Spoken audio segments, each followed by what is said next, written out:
Welcome to a special senior management meeting on the 21st of May 2013. Following George's presentation on the 16th of May, Sue will now give her presentation on how she views the global economic position. Thank you, Tony. As you know, I am the head of finance and have a great interest in facts and figures. I would like to cast your mind back to the 2nd of January 2013 when Jennifer gave a presentation to us regarding the Myers-Briggs personality test. I would just like to put up on the screen the personality profiles of the senior management team. My 4-letter designator code is ENFP. That is to say, I am an extrovert and people-orientated. Although I have a flair for figures, I take people's feelings into consideration. As head of finance, I have to make sure that I try to balance the company's budget every financial year. There have been some years when an overspend has taken place, however these have been very exceptional and savings had to be achieved in the following financial year to work towards a balanced budget. Tony had to announce earlier this year that there will be more redundancies in all departments and further wage freezes. The decision to do this has not been taken lightly, but we had no choice due to the weakening of the economy. I am pleased to say that looking at our projected spends, we are going to remain in budget in this financial year. That's all very well, Sue, but my standard of living is falling, and I have borrowed money on the strength of getting pay rises. Okay, Steve, if you were in my position as head of finance, how would you keep solvent? I would borrow money and ensure that we got at least inflation-proof pay rises to enable our standard of living to be maintained. Steve, I appreciate your thoughts on this issue. However, the company is not in a position to borrow money. The demand for our goods and services has been falling, despite every effort from our marketing department to increase sales. We are also competing with Asian countries who have a much lower unit cost of labor. It's a very different world out there. Western economies no longer have the competitive edge. Why on earth not? We are richer than the Asian countries. We have a better standard of living. At the moment we do, but that is changing. Tracy, you have admitted to us that you were planning to declare yourself bankrupt to clear your debts. Did you go ahead with that? Yes, a recent change in the law has made it easier to go bankrupt. I had loads of debt. However, because it is the first time I have declared myself bankrupt, I only have to wait a year before my credit rating is back to normal. There's no shame. Most of my friends are declaring themselves bankrupt. There lies the problem. People like Tracy were given the opportunity to spend beyond their means, and the result is too much debt that can never be paid back.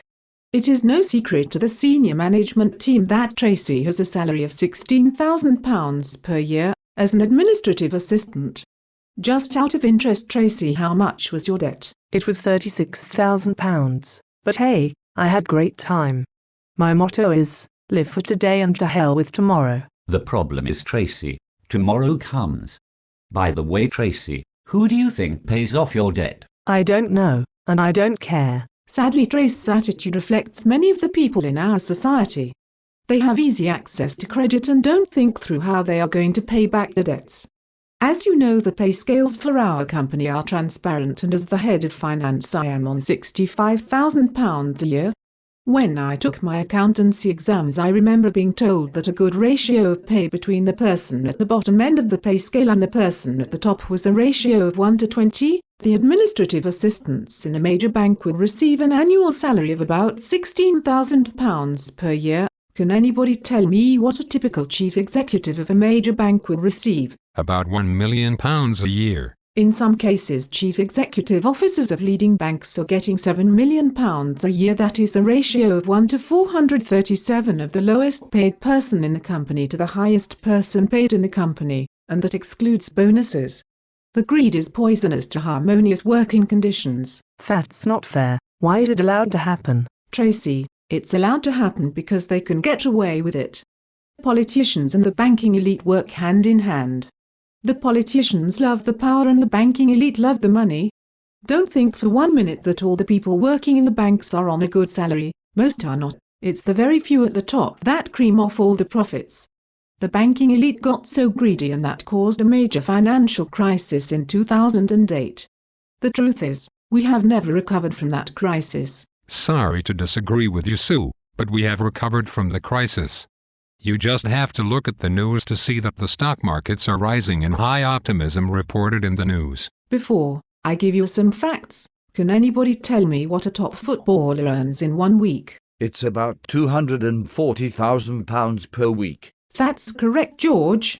Can anyone tell me what an Asian worker can get in India per week for making electrical products? They earn about £60 a week, and believe me, they work very hard for the multinational corporations and have to deal with difficult working conditions. That's correct, Tony. Okay, let's have a look at the ratio of the two ages.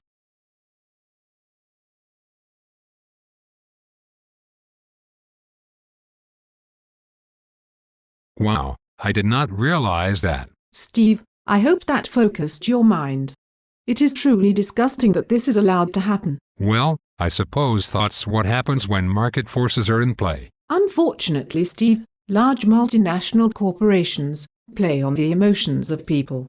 I have heard you talk in the canteen about how well Manchester United are doing and how emotional you get if they lose any matches. Manchester United are a great team with so many talented players. I have a season ticket at Old Trafford. Steve, there are many people like you. Unfortunately, Manchester United is a multinational corporation who have excellent marketing skills to extract as much money as possible to obtain the greatest profits. Quite simply put, profit matters more than people. Don't you find it strange that many of the players are foreign and can easily transfer to other teams? There is no loyalty to the fans. Okay, let's have a look at some facts. Behind me is the US debt chart. The debt is increasing at an exponential rate.